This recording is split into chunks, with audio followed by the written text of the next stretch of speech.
Pozdrav svima! Nalazimo se u Banja Luci ispred jedne jako zanimljive prodavnice. Naime, riječ je o prodavnici koja prodaje proizvode od konoplje. Idemo unutra da provjerimo šta to sve ima. Nalazimo se u prodavnici u kojoj će nam vlasnik Srđan Dušanić objasniti o čemu se ovdje radi i kakva je ovo prodavnica. Evo, Srđane, kaže nam, ovo je nešto, koliko sam shvatila, prvo na prostoru Bosne i Hercegovine, o čemu se radi, šta se ovdje možemo da pronađemo.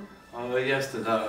Cilj nam je to da malo promovišemo proizvode sa konopljom, jer primijetio sam da ljudi nemaju nikakve edukacije, ni mogućnosti edukacije o konoplji, pa da im približim malo da nije sve marihuana, da ima i dobrih stvari.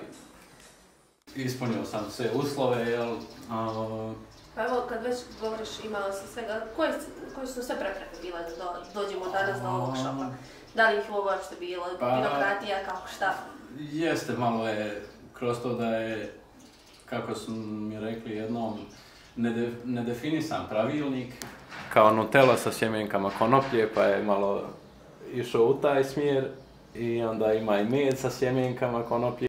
I vidio sam šta se sve može napraviti. Danas se već pravi preko 50.000 proizvoda od konoplje i kako sam se i kroz promociju uglavnom zadovoljni smo i s poslom.